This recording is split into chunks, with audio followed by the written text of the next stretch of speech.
자, 76페이지에 재고자산을 가보시면, 예, 재고자산의 개념과 종류. 재고자산이란 일반적으로 기업의 정상적인 영업활동 과정에서 판매를 목적으로 보유하거나 상품이나 제품, 생산 중에 있는 자산, 제공품이거나 판매할 제품을 생산하는 데 사용될 자산, 원재료나 저장품 이런 것들을 우리가 재고자산을 합니다. 기업의 정상적인 영업활동 과정에서 판매를 목적으로 보유하고 있거나 예, 그다음 생산 중에 있는 자산이거나 판매할 제품을 생산하는 데 사용될 자산 이런 것들을 우리가 재고자산이라고 합니다. 거기에는 예, 상품, 제품, 반제품, 제공품, 원재료, 저장품이 있고 상품은 예, 남이 만들었는데 팔려고 사온 물건이고요. 부동산 매매업자 입장에서는 토지와 건물도 상품입니다. 상품. 제품은 판매를 목적으로 예, 기업 내부에서 제조한 생산품이고 반제품은 예, 그죠? 반만 만든 거죠. 그죠? 쉽게 얘기하면 아직 완성된 거 예, 그죠? 예, 중간 제품하고 이제 부분품 우리가 예, 반제품이라 얘기하고 제품 제조를 위해서 제조하는 과정 중에 있는 걸 우리가 제공품, 제품 제조를 위해서 매입한 재료를 우리가 원재료, 그 외에 뭐 소모품, 소모공구 기구일품, 기타 저장품 등이 있고요.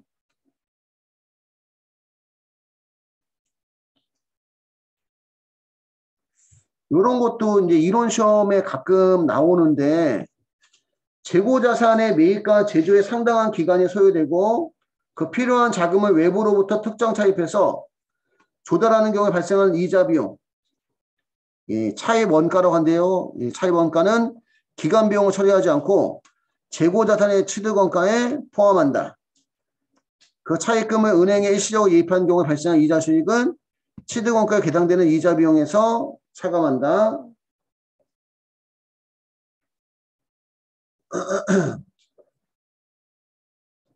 우리 회사는 기계장치를 제조해서 판매하는 회사인데 기계장치가 1억짜리야. 기계장치 얼마짜리? 1억짜리. 근데 예, 기계장치 예, 1억짜리를 제조 후 판매하려고 하는데 내 돈은 6천만 원밖에 없어요. 얼마가 들어가야 되는데 그러면 4천만 원은 뭐 해야 돼? 빌려와야 되겠죠.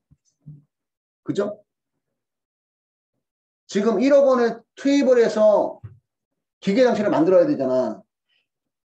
근데 내 돈이 6천만 원밖에 없으면 4천만 원 뭐 해야 된다 우리가? 빌려와야 돼요. 4천만 원을 빌려왔더니 이자가 400만 원이 발생했어. 이자가 얼마 발생했다? 400만 원이 발생했는데 이 400만 원은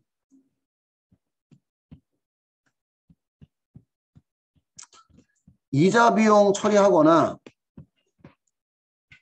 또는 자산의 취득 원가에 포함할 수 있다는 얘기예요.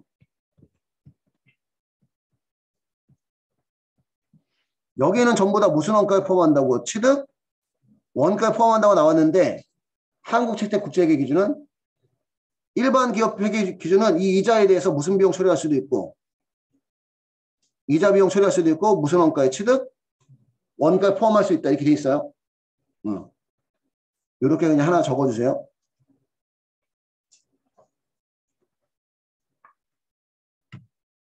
그리고 이런 이자를 예, 우리가 차입 원가라고 얘기한다는 거. 차입 원가. 이런 이자를 우리가 무슨 원가? 차입 원가 이런 표현 쓴다는 얘기입니다. 차입 원가.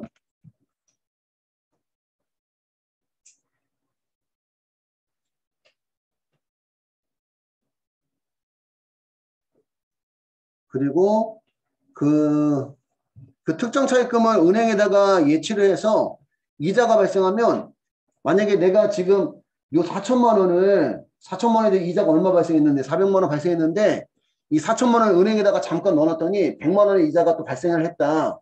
그 실제 이자 들어간 건 300밖에 안 된다는 얘기예요. 그런 의미야. 무슨 얘기인지 할까요? 어? 저 4천만 원이 한꺼번에 들어가는 게 아니라서 저 4천만 원을 은행에다가 예금했더니 이자가 또 100만 원이 발생했다면 내가 지급하는 이자 400만 원하고 받은 이자 100만 원 상계 처리하면 실제 이자는 얼마만? 300만 원만 들어갔다. 그런 의미입니다.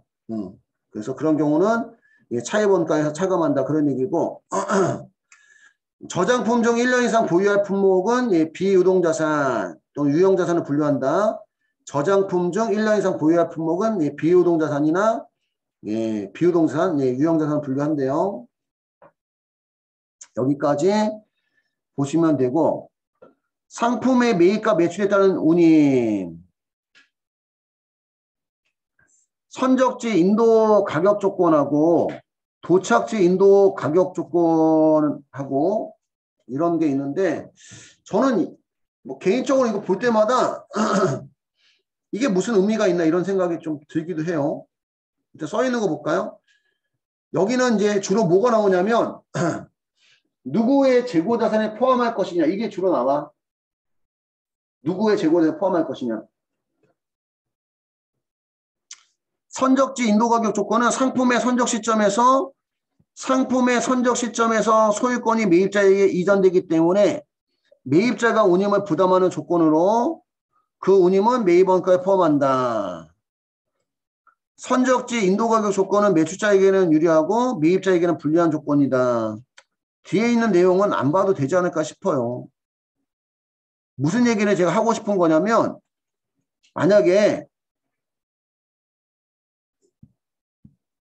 그러니까 매도자가 있고 수출자고 그 다음에 매수자 수입자가 있어요. 여기서는 1,000원에 판대 1,000원에 그리고 여기서 이제 매수자한테 갈 때 운임이 200원이 들어간대. 200원이. 그럼 선적지 인도 요건이면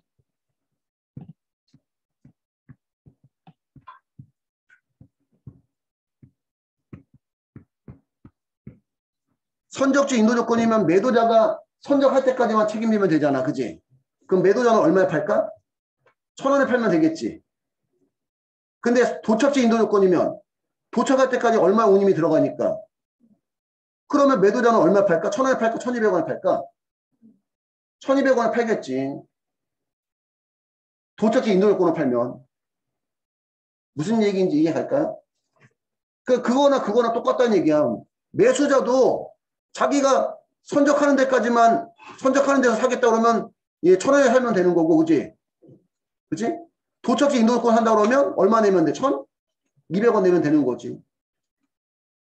여기 보면 매출자에게 유리하고 매입자에게 불리한 조건이라 써 있는데 이거 의미가 없어요.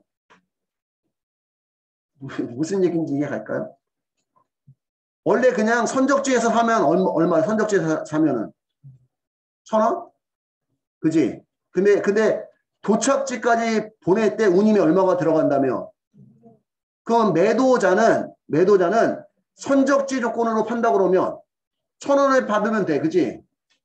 도착지 인도 조건 판다 그러면 얼마 팔면 돼? 1,200원에 팔면 되니까 결국 같은 얘기야. 그냥 같은 얘기. 의미가 없어. 누구한테 유리하다는 게. 매수자도 도착지 인도 조건으로 산다 그러면 1,200원 내면 되는 거고 선적지 인도 조건으로 산다 그러면 1,000원만 내면 되는 거야. 그렇게 대부분 그렇게 팔지. 그지? 매수자가 도착지 인도 조건으로 1,000원에 사겠다 그러면 매도자가 팔까 안 팔까? 안 팔죠. 무슨 얘기인지 가요? 자기가 운임이 200원 나와야 되는데. 예, 그래서 요 뒤에 내용은 의미가 없다. 그런 얘기 하는 겁니다. 실무적으로는. 그래서 여기는 누구의 재고자산을 할 것인가 이런 얘기고 선적지 인도 조건은 선적할 때 파는 거니까 그렇지 선적할 때 파는 걸로 보니까 매도자는 선적했을 때 매도자의 재고자산을 제외를 하고 그냥 쓸까? 괜히 헷갈린다 이거.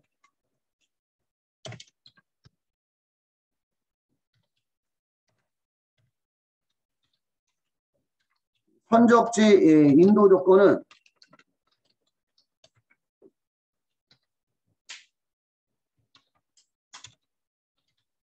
선적시 매도자의 재고자산에서 제외를 하고요. 매수자의 재고자산에 포함을 하는 거고, 도착지 인도 조건은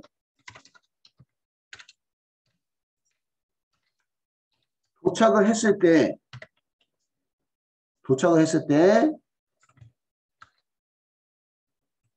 매도자의 재고자산에서 제외를 하고 매수자의 재고자산에 포함을 하는 걸 얘기하는 겁니다.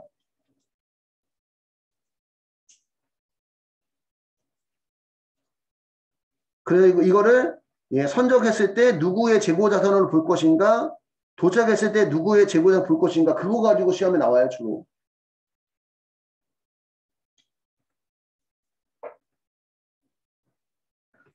(77페이지) 보면 77페이지 보니까 매입 할인과 매출 할인. 매입 할인은 외상 매입금을 지급 약정일 이전에 지급하는 경우 일정에게 할인받는 금액을 우리가 매입 할인이라고 합니다. 대금을 약정일 이전에 지급하는 경우죠, 그지? 대금을 약정일 이전에 지급하는 경우 매입 할인이고, 단기 매입에서 직접 차감을 하고요. 여기는 3분법이라서 매입이라고 나와 있지만 우리 시험에서는 그냥 여기가 무슨 할인이에요? 무슨 할인? 매입 할인입니다.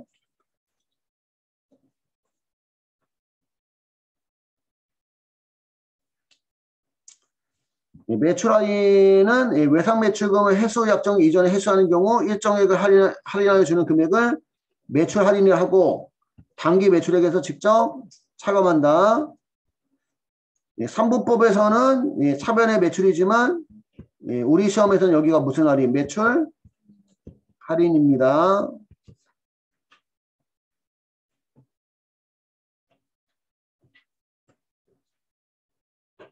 이렇게 보시면 되고, 결국 외상대금을 빨리 갚으면 매입 할인, 외상대금을 빨리 받으면 매출 할인이라고 하는 거죠, 그지?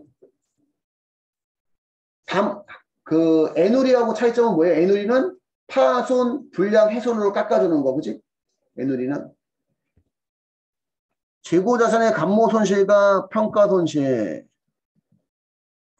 재고자산의 감모손실은 상품을 보관하는 과정에서 파손, 도난, 분실, 증발 등으로 인해서 장부재고 수량보다 실제 재고 수량이 적은 경우 발생하는 손실을 얘기하는 겁니다. 상품을 보관하는 과정에서 파손, 도난, 분실, 증발 등으로 수량이 부족해지는 경우 감모손실. 감모손실은 원가성 있는 정상적인 발생액은 매출원가에 산입을 하고요. 원가성이 없는 비정상적인 발생액은 영업의 비용 처리예요. 원가성이 있는 정상적 발생액은 매출원가에 산입하고, 원가성이 없는 비정상적인 발생액은 영업의 비용 처리하고요. 여기는 분계가 3분법으로 나와서 좀 헷갈릴 수 있습니다. 그냥 요 위에까지만 보시면 될 것 같고, 재고자산 평가 손실은 재고자산을 기말 결산 시 적합보호를 평가하는 경우 취득원가보다 순실현 가능 가치가 높으면 취득원가로 측정하지만 순실현 가능 가치가 취득원가보다 낮은 경우에 발생하는 손실을 우리가 평가 손실이라고 얘기합니다. 평가 손실은 전부 다 매출원가에 산입해요.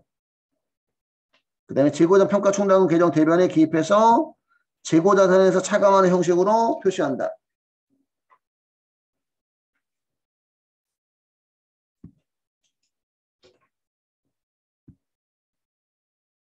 만약에 상품이 취득원가가 10,000원인데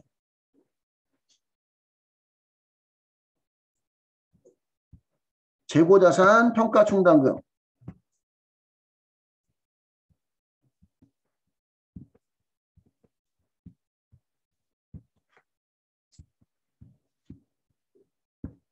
충당금이 1,000원이 있다면 9,000원. 이게 지금 재고자산의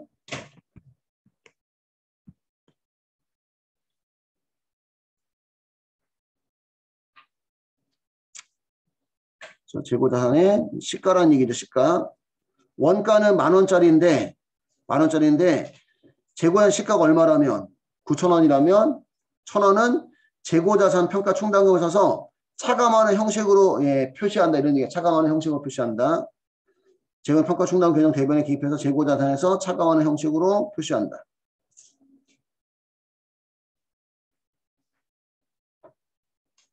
그러면 요 1,000원만큼이 자동으로 매출원가에 들어가요.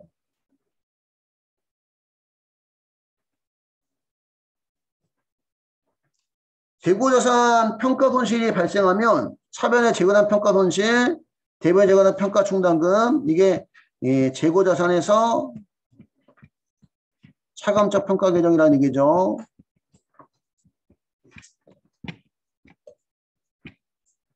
그럼 그만큼 재고자산이 줄어든다는 얘기입니다. 재고자산이 줄어드는 만큼 평가 손실 처리한 만큼 이게 매출원가가 커진다는 얘기예요. 재고자산 평가 손실이라고 회계 처리하면 매출원가 자동으로 커져요. 매출원가가. 평가 손실이 회복이 되면 최초 장부 금액을 초과하지 못하는 범위 내에서 충당금 환입을 잡아요. 여기가 평가 손실이 만약에 1,000원, 평가 충당금이 1,000원이었다면 평가 충당금이 1,000원이었다면 여기에 올 수 있는 금액도 최대가 1,000원이라는 얘기야. 최대가. 예를 들어서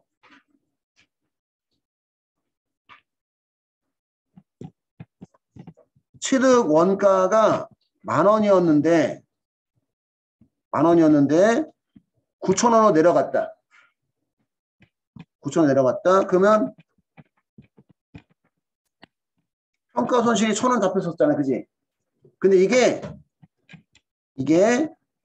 12,000원으로 올라갔다. 올라갔다고 하더라도 평가 이익은 인식하지 않는다는 얘기예요. 평가 이익 인식하지 않고 그 전에 인식했던 무슨 손실? 평가 손실 요 금액 범위 내에서만 이 금액 범위 내에서만 뭘 잡아준다? 한입을 잡아준다는 얘기입니다. 한입은 절대 원가보다 더 많이 올라갈 수는 있다 없다. 아니지 그지? 올라갔다고 하더라도 평가 손실 범위 내에서만 한입이 가능하다.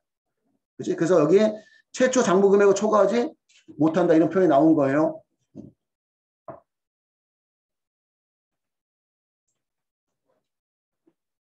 그 다음에 플러스 팁을 보니까 저가법. 저가법이란 재고자산의 기말 결산 시 취득원가와 순실현 가능가치를 비교해서 낮은 금액으로 측정하는 방법을 우리가 저가법이라 합니다.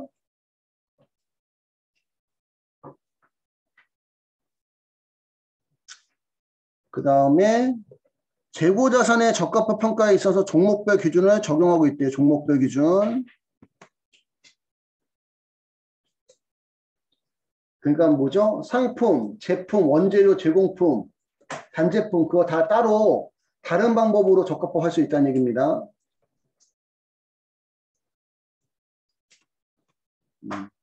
종목별로 적가법을 평가한다. 그러니까 원재료를 적가법 평가했다고 해서 상품을 적가법 평가하는 건 아닐 수도 있다는 얘기예요. 그지? 예. 순실현 가치가 내려간 것만, 그지? 내려간 것만 적가법 평가를 하고, 재고자산 평가 충당금은 상품 계정에 대한 차감적 평가 계정이고요. 요게 시험에 몇 번 나온 적 있어요. 차감적 평가 계정에 들어가는 것들, 안 들어가는 것들, 이런 것들이.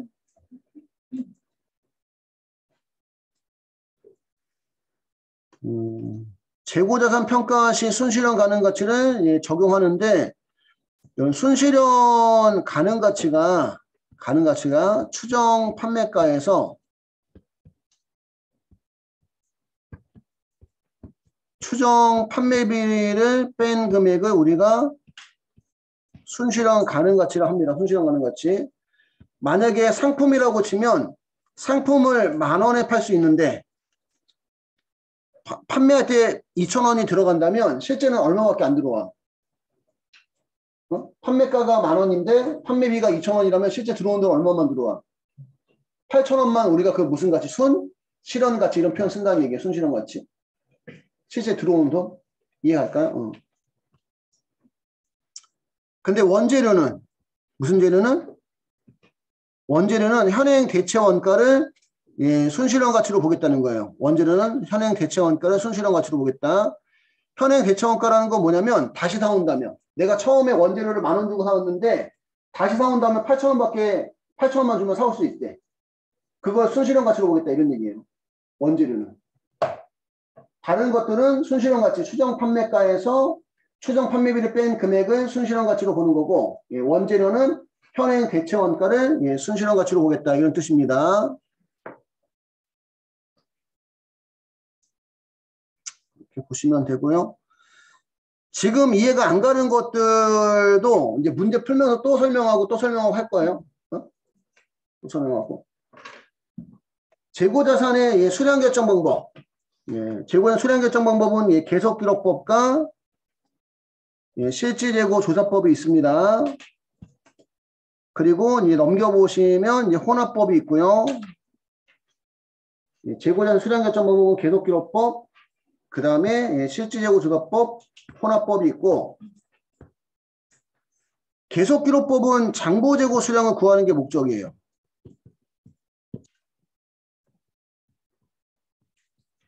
장부재고 수량을 예, 파악하는 게 목적이고요. 앞에서 배우신 분도 있고 안 배우신 분도 있을 수 있는데 계속기록법은 여러분들 그 상품재고장 혹시 알아요? 상품재고장? 거의 요즘에 잘 안 나오기 때문에 잘 안 가르쳐요. 나중에 이제 문제 풀면서 예, 기록하는 거는 이제 몰라도 되고 이제 조금 이제 설명을 좀 드릴게요.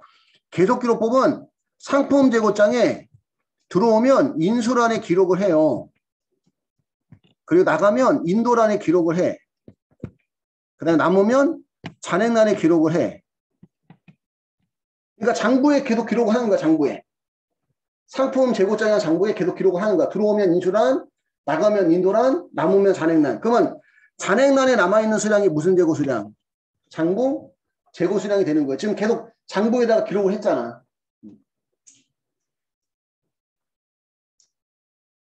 이게 이제 계속 기록법이라 보시면 되고요. 요 공식 중요합니다.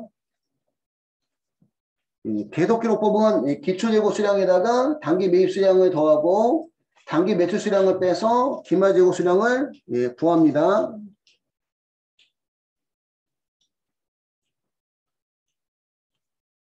그 여기에 기말재고 수량은 무슨 재고 수량이야 지금? 장부 재고 수량이죠. 기초재고 수량 플러스 단기 매입 수량 마이너스 단기 매출 수량은 기말재고 수량. 장부 재고 수량이고요.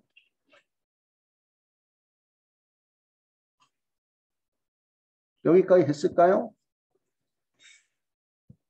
여기에 감모 수량이 포함이 되어 있습니다.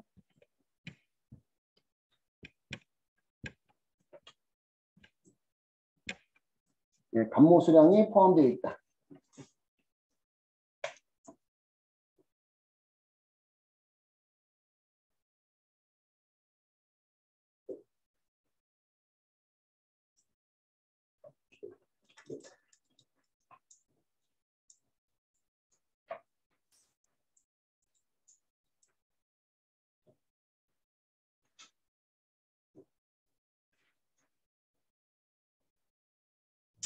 아니, 표현 참 애매하다, 이게.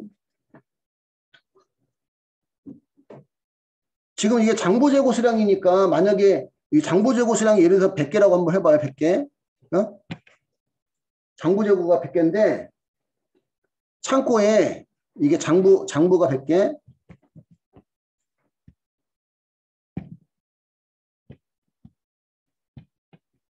장부가 100개인데 창고에 실제 98개밖에 없어. 몇 개가 감모지? 2개가 감모죠. 그지? 그러면 여러분 여기 100개 속에 감모 수량 2개가 포함되어 있다고 표현해야 될까요? 포함되어 있지 않다고 표현해야 될까요?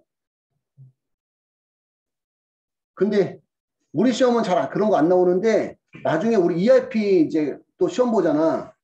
ERP 시험에서는 여기에 감모 수량이 포함되어 있지 않아. 이런 표현을 써요. 포함되어 있지 않아. 그러니까 반영되어 있지 않다. 이렇게 하면, 아, 얘는 여기 포함이, 그지? 그러니까 여기 그 재고 수량이 가만히 안 돼 있구나. 이렇게 생각할 텐데, 그지? 근데 그거를, 예, 포함되어 있지 않아. 이런 표현을 쓰더라고. 그래서 이렇게 쓰는 게 좀 헷갈릴 것도 같기도 하고 그래. 나중에 이론 시험에서. 우리 시험은 그런 표현이 안 나오는데, 그 ERP 시험에서는 또 그런 표현이 나와요. 장부가 100개고 실제가 98개면 2개가 감모인데. 그치? 여기까지 이해가죠? 그러면 이 2개가 장부 재고에 포함되어 있다. 이런 표현이 맞을 것 같아요? 포함되어 있지 않다. 이런 표현이 맞을 것 같아요. 근데 ERP 시험에서는 포함되어 있지 않다. 이런 표현이 나와요. 그러니까 제가 볼 때는 포함되어 있지 않다는 표현보다는 예, 감모 수량을 반영하지 못해서, 그지? 예, 기말 재고가 커져 있다. 이런 표현 쓰면 좋은데, 그렇게 안 나온다는 거 그냥 참고로 하시고, 그냥 이렇게만 적어 놓으세요. 보시면 되고요. 분계는 그냥 넘어가도 될 것 같고,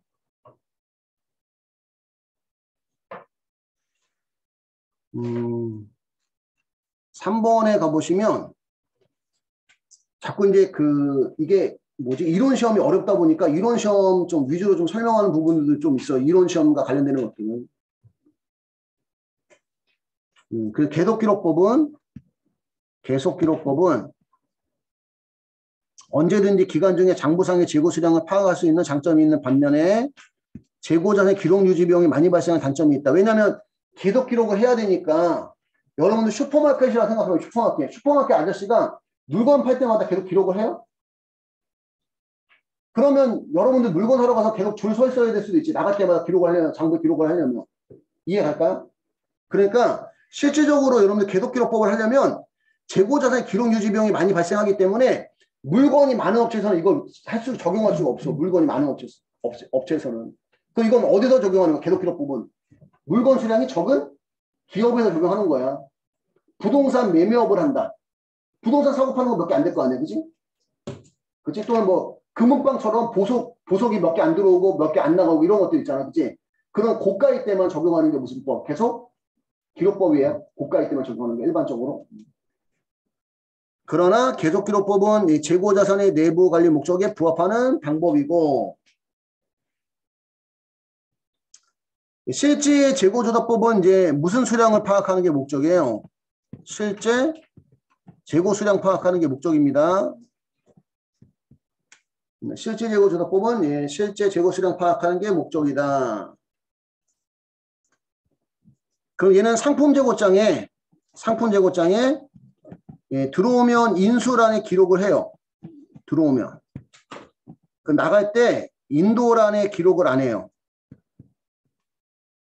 그 다음에 나중에 창고 가서 실제 재고 조사를 통해서 실제 재고 수량을 파악합니다.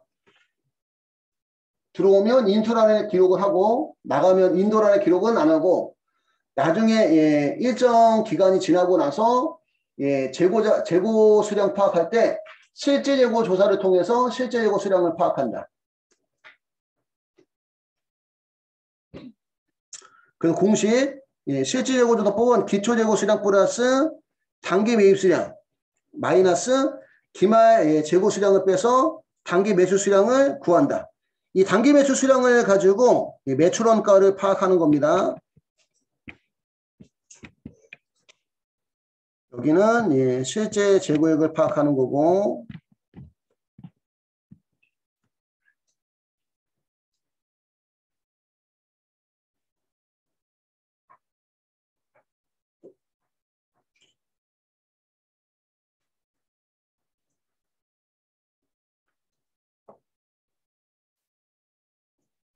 요거는 짚고 넘어가야 되는구나. 여기까지 됐어요? 여러분 계속기록법의 분계 한번 봐봐요. 78페이지 분계 보시면 계속기록법은 상품을 매입할 때 차변의 상품 계정을 기록하고 매출할 때는 대변의 매출 계정을 기록해서 동시에 매출 상품의 원가를 상품 계정에 제거한다. 예. 매출할 때 매출 상품의 원가를 상품 계정에서 제거한다. 그래서 매출할 때마다 매출 원가를 인식하는 방식이야. 개독기록법은. 개독기록법은 매출할 때마다 무슨 원가를? 매출 원가를 인식하는 방법입니다. 그래서 결산 때 상품 관련 계정의 결산형이 분기를 하지 않는다. 이런 표현이 이론 시험에 나와요. 결산 시 상품 관련 계정의 결산형이 분기를 하지 않는다. 나갈 때마다 매출할 때마다 무슨 원가를 회계 처리하니까 매출 원가를 회계 처리하니까 결산 때 가서 매출 원가에 대한 회계 처리할 필요가 없다. 이런 얘기예요. 없다. 개독기록법은. 근데 실질재고 조사법은 매출할 때 매출원가 인식을 안 해. 어? 그러니까 결산 때 가서 무슨 원가를 매출 원가에 대한 결산형리 분기를 해줘야 돼요. 그래서 기말 결산 시 상품의 매출 시에 실질재고 조사법은 상품의 매출 시에 매출원가를 기록하지 않았다가 기말 결산 시 실질재고 조사를 파악해서 파악된 기말재고 수량을 뺀 나머지를 무슨 원가로? 매출 원가로 산출하는 방식이라는 얘기입니다. 그러니까 여러분들 전산회계 2급도 매출원가 구하는 문제가 언제 나와? 결산 때 나오죠. 팔고 남은 기말 상품 뺀 나머지가 무슨 원가라고? 매출 원가를 구하는 게 나오는 거죠. 결산 문제로. 계속기록법은 나갈 때마다 매출원가를 계속 기록하니까 결산연리 분기, 상품과 관련된 결산연리 분기를 할 필요가 없지만 실질재고 조사법은 매출할 때마다 매출원가를 회계 처리하지 않다 보니까 기말 결산 때 가서 그지 실제 재고 수량을 뺀 나머지가 그 파는 거 매출원가라고 기록을 해줘야 된다는 얘기입니다. 그런 표현이 이론 시험에 나올 수가 있고 실무적으로는 여러분들 혼합법 써줘야 돼. 실무적으로는 무슨 법?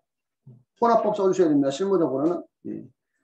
계속기록법과 실제재고수록법 혼합해서 사용하면 장고상의 기말재고 수량과 창고 속의 실제재고 수량이 모두 파악되므로 보관 중에 발생한 재고자산 감모 수량을 쉽게 파악할 수가 있다.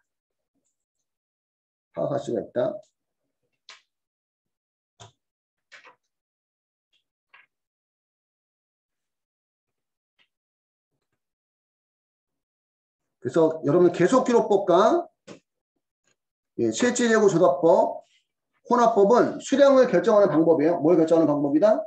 수량을 결정하는 방법, 수량을 파악하는 방법이고 재고자산의 단가 결정 방법. 재고자산의 단가 결정 방법에는 개별법, 실무 흐름에 따른 단가 결정 방법에는 개별법이 있고 가정된 원가 흐름에 따른 단가 결정 방법에는 선의선출법, 후의선출법, 가중평균법이 있고 가중평균법 속에는 또 이동평균법, 총평균법이 있고요. 먼저 큰 타이틀을 먼저 보는 겁니다. 재고자산의 추정 방법에는 매출총익률법과 소매재고법이 있는데 매출총익률법은 기업회계 기준이 인정하진 않아요.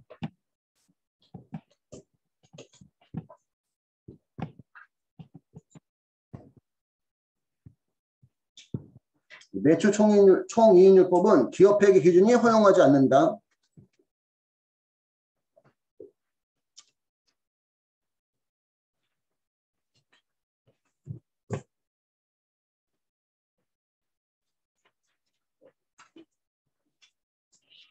그러면 기업회계 기준이 허용하는 건 지금 다 무슨 법이야? 무슨 법? 개별법. 그 다음에 선의선출, 후의선출, 그 다음에 이동평균, 총평균법, 소매재고법. 이것만 허용하고 매출총익률법은 허용하지 않는다고 보시면 되고 다시 앞으로 가셔서 이제 개별법은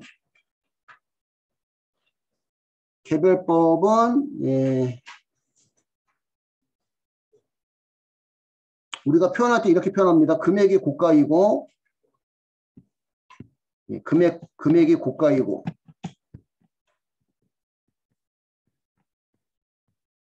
거래가 빈번하지 않은 경우에 사용.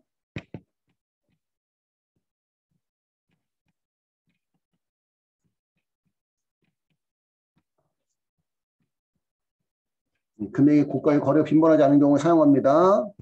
뭐 예를 들면 아까도 얘기했지만 부동산 매매업,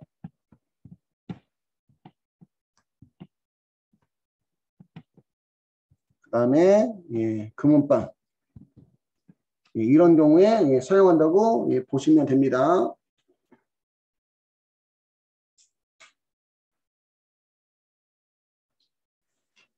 개별법은 예, 원가 흐름과 실제 물량 흐름이 일치하므로 이론상 가장 합리적인 방법이고 예, 수익과 비용이 정확히 대응되고 재고 자산의 종류와 수량이 많고 거래가 빈번한 경우에는 사용할 수가 없다.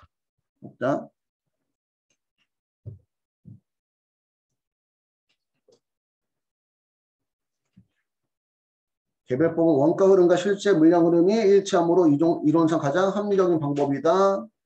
예, 그러니까 먼저 들어온 걸 먼저 판다 이런 얘기고요. 원가 흐름과 물량 흐름이 일치한다는 얘기는 그러다 보니까 수익과 비용이 정확히 대응된다. 얼마에 샀는데 얼마에 팔았다가 되다 보니까 수익과 비용이 정확히 대응된다 이런 얘기예요. 재고된 종류와 수량이 많고 거래가 빈번한 경우에는 실무에 사용하기가 불편하다. 가정된 원가 흐름에 따른 예, 단가 결정 방법 이거는 지금 다 뭐예요? 수량이 많은 경우야. 수량이 어떤 경우? 많은 경우. 먼저 들어온 걸 먼저 팔았다고 가정하자. 무슨 법? 선의선출법. 먼저 들어온 걸 먼저 팔다 보니까 예, 최근의 시가로 기마재고 자산이 표시가 됩니다. 나중에 구입한 게 기마재고 남는다는 얘기지. 먼저 들어온 걸 먼저 팔다 보니까 나중에 들어온 게 기마재고로 남는다. 예, 후익선출법은 나중에 들어온 걸 예, 먼저 팔다 보니까 먼저 들어온 게 먼저 들어온 게 기마재고로 남는다. 먼저 들어온 게 기마재고로 남다 보니까 매출원가가 최근의 시가로 표시가 된다 이런 얘기입니다. 먼저 들어온 게 기마재고로 남다 보니까 최근의 시가로 매출원가 표시되고 예, 한국채택국제회계 기준에서는 후익선출법 허용하지 않습니다. 한국채택국제회계 기준에서는 후익선출법 허용하지 않는다. 일반적으로는 여러분들 나중에 들어온 걸 먼저 파는 게 맞는 것 같아요? 아니면 먼저 들어온 거 먼저 파는 게 맞는 것 같아요? 먼저 들어온 거 먼저 파는 게 맞는 거지. 대표적으로 여러분들 일반적으로 재고자산이라는 것은 창고에 오래 있으면 있을수록 어떻게 돼? 부패, 훼손, 파손이 발생을 해요. 그러니까 뭐 대표적으로 여러분들 슈퍼 가서 우리 그 뭐야 요구르트라든가 우유라든가 이런 거 사려고 할 때 어떻게 해? 유통기한이 그지 많이 남은 거 이렇게 먹으려고 하잖아. 근데 파는 사람은 어떻게 팔려고 그래? 유통기한이 짧게 남은 것도 팔려고 하지. 왜냐면 유통기한이 지나면 팔 수가 없으니까. 그치? 근데 그런 것처럼 일반적으로 먼저 들어온 걸 먼저 팔려고 하는 이유는 파손, 훼손, 그치? 부패 이런 게 발생할 수 있기 때문에 그렇다. 근데 후익선출법 하는 거는 이런 경우래요. 여러분들 본 적 있는지 모르겠지만 석탄. 탄광에서 석탄을 캐면 이렇게 쌓아둘 거 아니야, 이렇게. 그치? 쌓아두면 밑에 있는 것부터 여러분들 이렇게 빼서 쓸 수가 없다는 거지. 여기 쌓아둔 것부터 쓰지. 이해갈까요? 그래서 그런 석탄 같은 그런 강물 같은 것들은 예, 무슨 법? 후입? 선출법을 쓸 수밖에 없다는 거지. 일반적으로는. 서울도 이런 그 연탄과 관련된 회사들이 지금은 거의 다 아파트가 지어져 가지고 그다음 가중평균법. 가중평균법에는 예, 이동평균법과 총평균법이 있습니다. 예, 구입할 때마다 예, 단가가 다른 상품을 매입할 때마다 평균 단가를 구해서 그것을 매출원가에 적용하는 방법이 이동평균법. 그래서 이동평균법은 계속 기록법 하에 계속 기록법상 예, 평균법 이런 표현 쓰고요. 왜냐하면 구입할 때마다 평균 단가를 내야 되니까.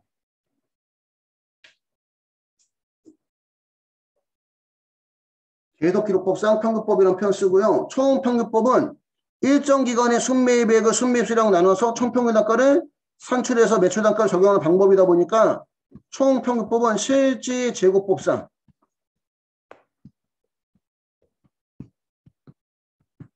예, 실지재고조작법상 평균법이다. 이런 표현 씁니다. 계속기록법상 평균법은 이동평균법, 예, 실지재고조작법상 평균법은 예, 총평균법. 이런 표현을 예, 쓰고요.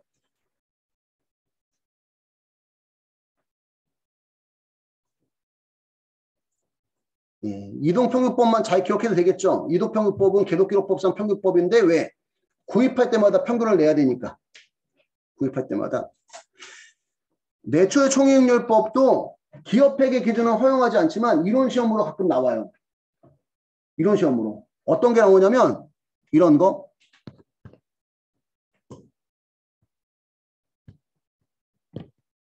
매출액이 10,000원이야. 매출액이 10,000원. 근데 이 매출액 중에서 매출 총이익이 2,000원이야. 2,000원. 그럼 매출원가는 얼마일까요? 8,000원이죠. 그지? 여기까지 이해가죠? 이게 퍼센트로 나왔을 때 매출 총이익률은 예, 20%다. 아, 20%면 매출 총이익이 2,000원이니까 그지? 매출원가는 몇 프로? 80%? 8,000원이다. 이렇게 구해야 될 필요성이 있을 때가 있어요. 이렇게. 이런 식으로 구해야 되는 문제 쓸 때 예, 나옵니다.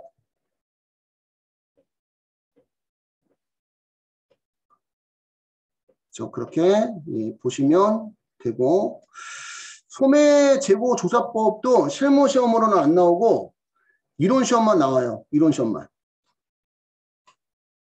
소매재고조사법은 우리가 매출가격 환원법이라고도 하고 소매가 판매가로 파악된 기말재고자산의 원가율을 곱하는 방법이다. 백화점 같은데 해당이 된대요.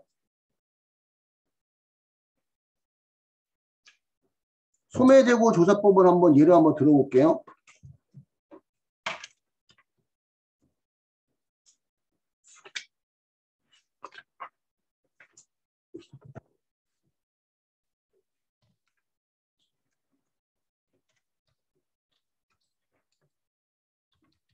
소매재고조사법 또는 이제 매출가격 환원법. 설명을 먼저 들어보세요. 설명을 들어가요.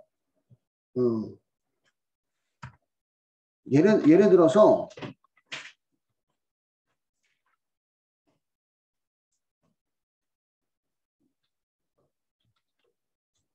옷을 10,000원에 구입해서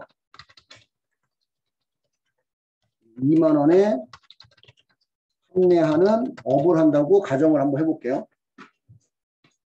일반적으로 10,000원에 구입해서 20,000원에 판매한다. 근데 10,000원에 구입해서 20,000원에 판매하지만 손님이 많이 사가면 가격을 싸게 줄 수도 있는 거고, 그치? 응? 손님이 어리버리하면 가격을 비싸게 팔 수도 있는 거고. 백화점은 뭐 그런 경우가 좀 드물겠지만, 예, 소위 말하는 그 동대문 시장 가보셨는지 모르겠지만, 뭐지? 동대문 시장에 하도 안 가니까 모르겠다, 이름도. 그런 옷가게들 많잖아요. 그지? 옷 파는 뭐 그런 빌딩들 좀 있잖아. 그지? 그런데 가보면, 예, 금액을 안 깎는 사람한테는 비싸게 부르고, 여기저기 똑같은 물건 알아보고 와서 금액을 잘 알고 있는 사람한테는 그냥 싸게 팔아요. 싸게. 그 일반적으로 그냥 10,000원에 구입해서 20,000원에 판매한다는 가정을 하고 그냥 쉬운 걸로 가볼게요.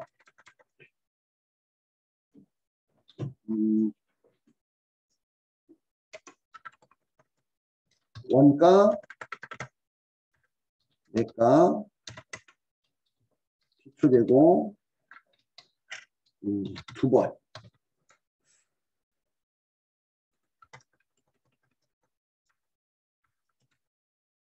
두 벌의 원가가 한 벌에 10,000원씩 해서 20,000원.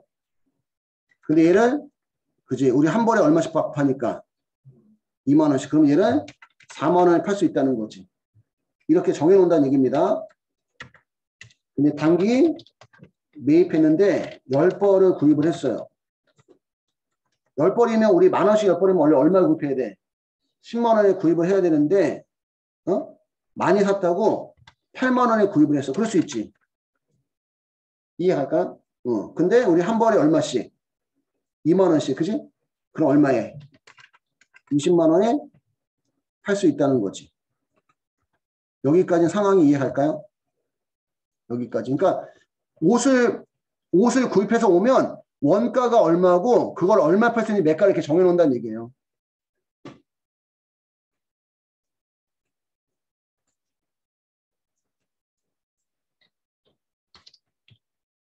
그럼 총 원가는 얼마? 총 원가는 10만 원이고 총 매가는 24만 원이고 금액이 안 떨어지려나? 10만 원. 이게 24만 원. 금액이 안 떨어지네. 그러면 7만 6천 원. 가정하고 여기 9만 6천 원. 10벌을 7만 6천 원에 싸게 사왔어요. 많이 샀다고. 이해할까? 무슨 얘기인지? 그러면 먼저 원가율을 구해야 돼. 원가율은 총원가 9만 6천 원을 총 매가 24만 원 나눠주면 9만 6천 원을 24만 원 나눠주면 0.4 40%가 우리 회사의 지금 원가율입니다. 여기까지 이해갔을까요? 여기까지. 두 번째 매출액. 이 중에 9벌을 팔았어요.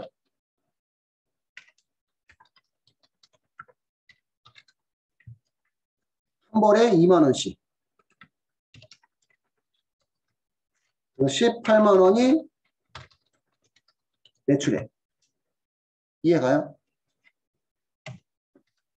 그러면 기말 재고액은 기말 재고액 원가는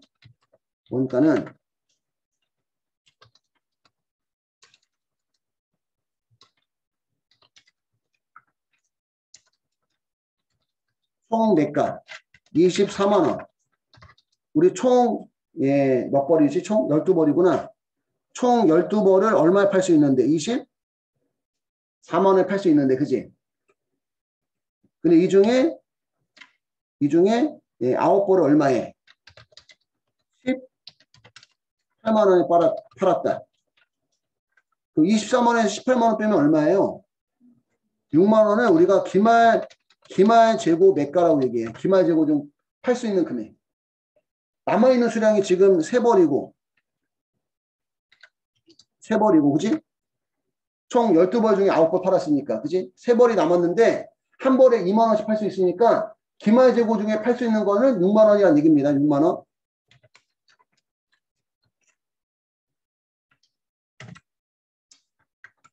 (6만 원인데) 우리 회사의 원가율이 몇 프로니까? 40%니까, 그지? 0.4, 40%니까, 그러면 2만 4천 원을 기말 재고 원가로 보라는 거예요. 그러니까 매가를 가지고 원가를 계산한다고 해서 이건 우리가 무슨 법? 매출 가격 환원법이다. 이렇게 표현 쓴다는 거지. 소매재고 조달법, 매출 가격 환원법은 지금 우리 회사는 이제 예를 들어서 옷을 10,000원에 구입해서 2만 원에 판매하는 업을 하고 있다. 기초재고는 2벌. 2벌을 2만 원 주고 사왔는데 팔 수 있는 그 금액은 4만 원이라는 얘기야. 그지? 근데 이번에 10벌을 사오면서 많이 사왔다고 싸게 사왔다는 거지. 또는 물가 상승 또 물가 하락이 있을 수도 있고. 그지? 근데 그거를 2만 원씩 해서 우리는 20만 원 팔 수 있다. 그래서 총 원가를 총 매가로 나눠주면 우리 회사의 원가율이 나오고 이 중에 총 12벌 중에 9벌을 2만 원씩 18만 원에 팔았다. 팔았을 때 기말 재고액을 물어본다면 총 매가 24만 원, 12벌, 매출액 9벌 18만 원 빼면 기말 재고 중에서 팔 수 있는 금액은 6만 원이다. 그러니까 원가율이 40%니까 2만 4천 원을 무슨 재고로? 기말 재고로 본다. 매출할 수 있는 가격을 가지고 원가를 계산했다고 해서 이거 우리가 매출 가격 한원법이라고 표현한다는 얘기예요. 표현한다.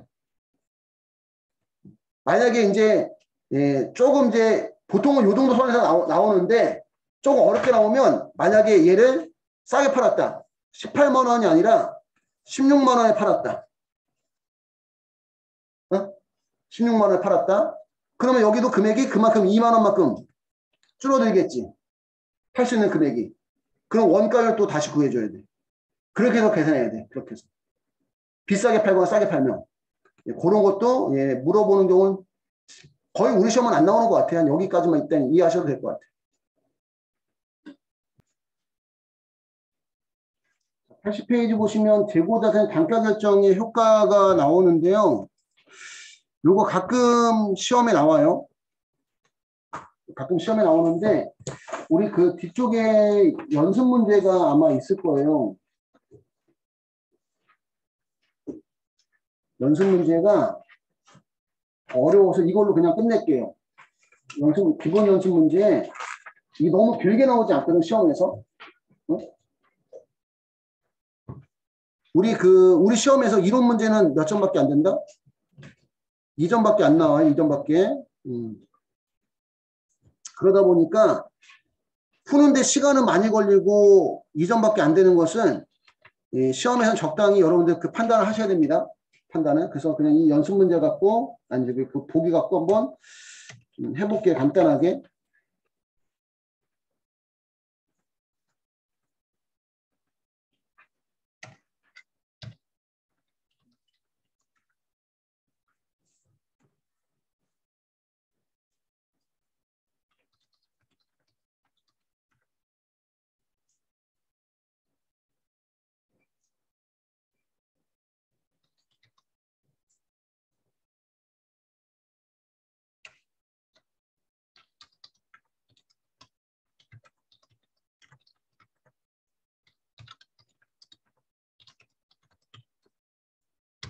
뭐 이런 내용입니다. 제일 안 나왔으면 좋겠는 게 이동평균법이에요. 이동평균법이 제일 시간이 많이 걸려요. 제 개인적으로는 출제자는 이동평균법을 내면 안 된다고 생각이 들어요. 내가 봤을 때는. 그런데도 내시는 분들이 있어요. 지가 푸는 거 아니니까. 먼저 이제 선의선출법. 선의선출법 들어가기 전에 먼저 저거부터 파악을 해볼게요. 기말재고 수량. 기초재고 수량이 몇 개죠? 기초재고 수량이 무슨 2월? 전기 2월 500개 플러스 단기 매입 수량은 몇 개? 300개, 그치? 300개.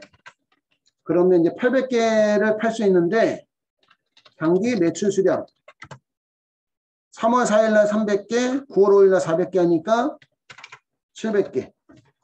그죠? 그러면 기말 재고 수량은 100개가 되겠죠? 선입 선출법은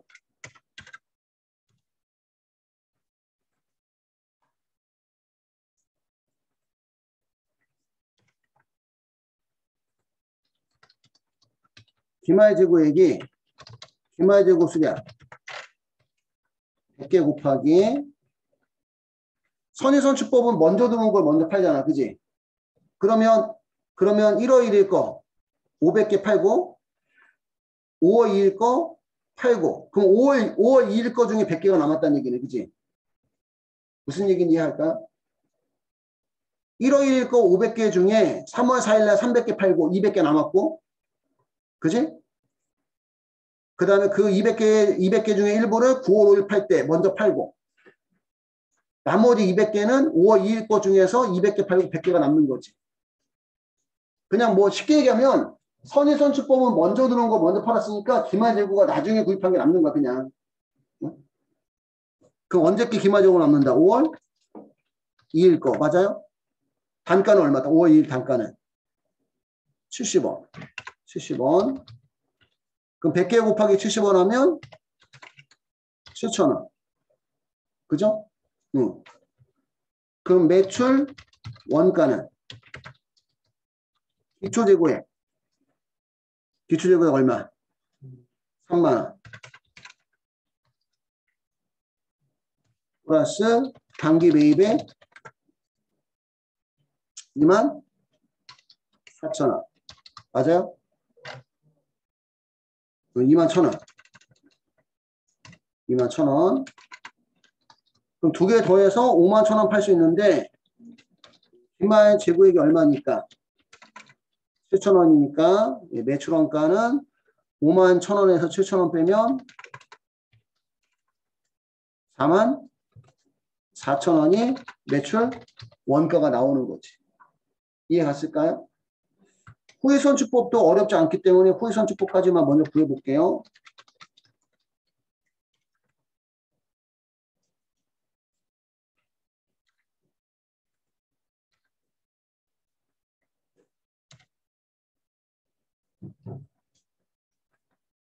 후위선출법은 나중에 들어온 걸 먼저 팔 거 아니야. 그지? 그러면 5월 2일 거, 5월 2일 거를 먼저 팔고 그럼 1월 1일 거 중에 몇 개가 남는 거야? 기말재고가 몇 개니까? 100개니까 1월 1일 거 중에 몇 개가? 100개가 남는 거죠. 그지?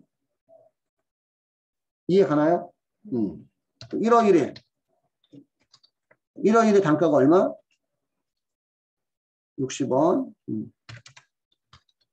그러면 6,000원이 기말 재고액이고 기말 재고액이 6,000원이니까 51,000원에서 6,000원을 빼면 기말 재고액 6,000원 빼면 매출 원가는 45,000원이 나옵니다. 그래서 이걸 통해서도 알 수 있는 게 뭐예요? 기말 재고액이 얼마냐에 따라서 무슨 원가가 매출 원가가 달라진다는 얘기입니다. 매출 원가가 달라지면 이익도 달라진다는 얘기가 되겠지. 그지? 여기까지만 정리 한번 해보세요.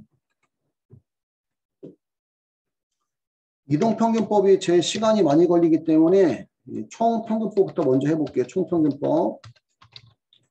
총평균법은 계속이 아니지. 실질재고조사법상 평균법이라는 표현도 쓰고요. 일정 기간 동안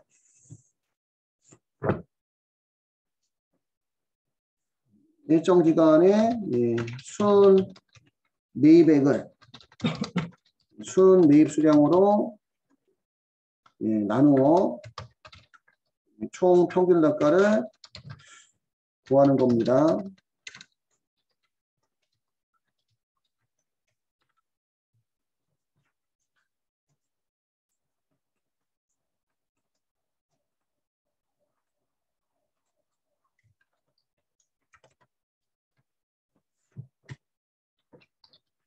총 평균 단가는 기초재고액. 기초재고액이 1월 1일 거 3만원. 가로를 해야 돼요. 가로를. 기초재고액 3만원. 플러스 5월 2일날 단기 매입액 21,000원에서 51,000원어치 할 수 있는데 나누기 기초재고 수량 500개 플러스 단기 매입량 300개 하면 51,000원을 800개로 나눠주면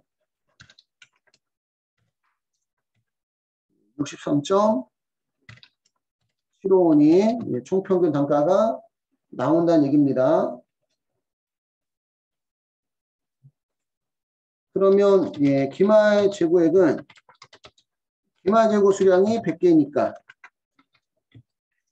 곱하기 총평균 단가가 63.75원 51,000원을 800개 나눠서 63.75원 곱하기 100개 하면 6,375원이 기말 재고액이고 매출 원가는 기초재고액 3만원 플러스 단기 매입액 21,000원 마이너스 기말 재고액 6,375원.